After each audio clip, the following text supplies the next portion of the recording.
What is going on? Welcome back to Trending Stocks. Today I want to talk to you about SoFi. I want to go over some of the current data points, break it down what's really moving it, and go over everything else you need to know. But first, make sure you guys hit that thumbs up. And with that, let's get right to it.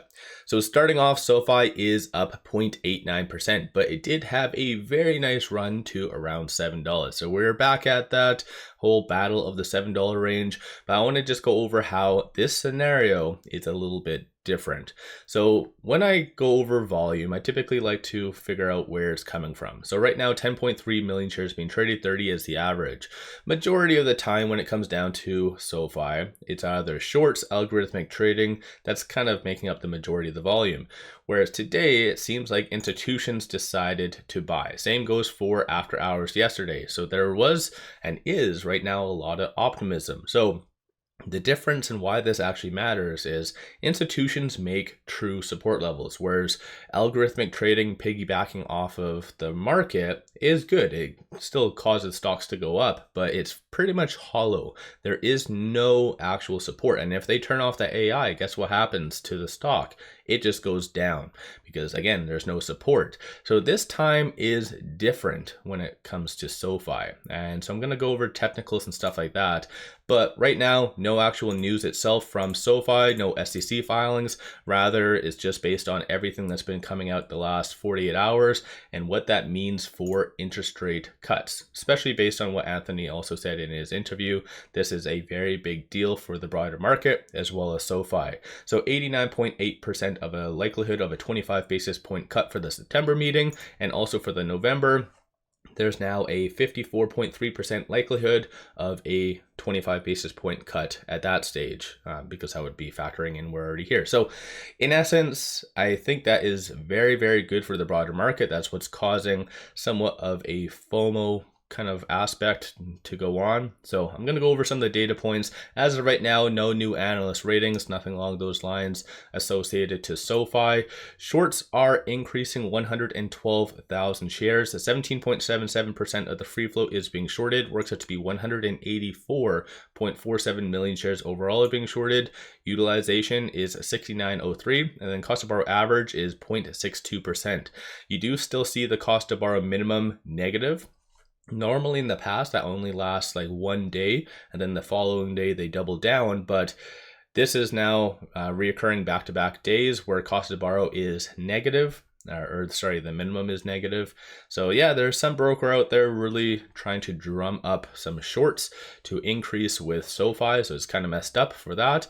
As a grand total, $1.25 billion worth of shorts are in SoFi. So when it comes down to shorts hedging, let's talk about options for a second. So 2.26 million in calls, 370 or 380 million in puts right now. So the market just is open right now.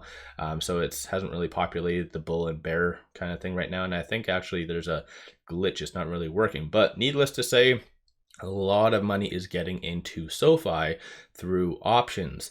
And when it comes to shorts and how they hedge with call options, they always choose the closest strike price. That's just their game. And that's part of the whole rinse and repeat cycle, how it's been very damaging on SoFi. And looking right here, you do see starting to have a lot of call options purchased outside of the closest strike price. So this is actual true optimism. So you have institutions actually buying, and then you have this options activity, which again insinuates that there is going to be kind of more of a further increase, a natural increase. So yeah, it's a very interesting, unique circumstance. Right now, with today being Friday, you do have roughly 21,000. Actually, I'll pop over to the open interest. So you have 23,000 at that 650 strike price, and then 34,000 at that 7. So this is why shorts probably didn't want SoFi to be above that $7 mark. So that's why it did bounce off of here. And when I did my pre-market video, that's exactly what I did say.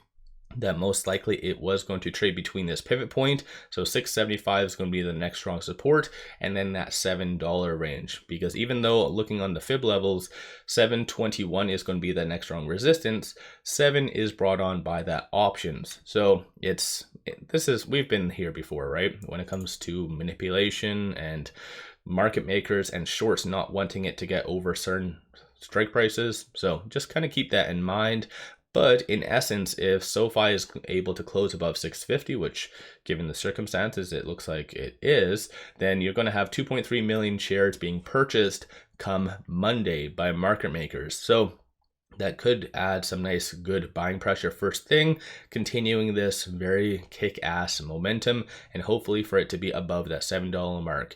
As I said, based on the Elliott Wave technicals, it is projecting for it to be kind of the 750 range, and based on historical data, anytime it does get above that 50-day moving average and is able to stay there for at least 2 consecutive trading days, this is where at least like a 30 to 40% run does happen. So I think bigger and better things are coming. Institutions clearly do sense that, and that is why they are buying.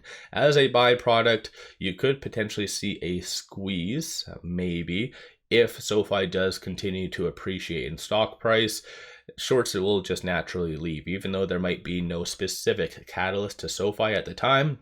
Is just for them to mitigate risk. So that could even help SoFi so much more. So even though there's no crazy news, nothing like that for SoFi today, it's still nonetheless a very exciting day. So let me know your thoughts on SoFi. Give yourself a shout out if you have been buying, if you've been selling. And do you think, for instance, I know it's still early in the morning, do you think that it is going to retest this $7 mark, or do you think it's going to kind of touch this pivot point right here? And actually, I guess I never really showed you the chart. So this is the chart right here. So this is day number 1 of it being above that 50-day moving average. In SoFi's case, it usually goes there for 1 possibly, and then the second day goes down. 50-day moving average for Lucid is very key. But historically, like I said, in the past, whenever it does get above there and stays above for at least like 2 days, then this is where you do see some pretty big increases in the price right over here. So yeah, it's definitely a very fun time. Stochastic, you do see also a nice bullish deviation, so white line above the red, plus it is at 71, so somewhat neutral, somewhat getting considered overbought, so just kind of keep that in mind. And number of retail investors are buying, so this is another unique circumstance where both institutions and retail are buying the SoFi dip, or not really dip, but buying SoFi. So hopefully everyone has a good Friday / weekend ahead of them. Don't forget to hit that thumbs up, and with all that said, appreciate all of you watching.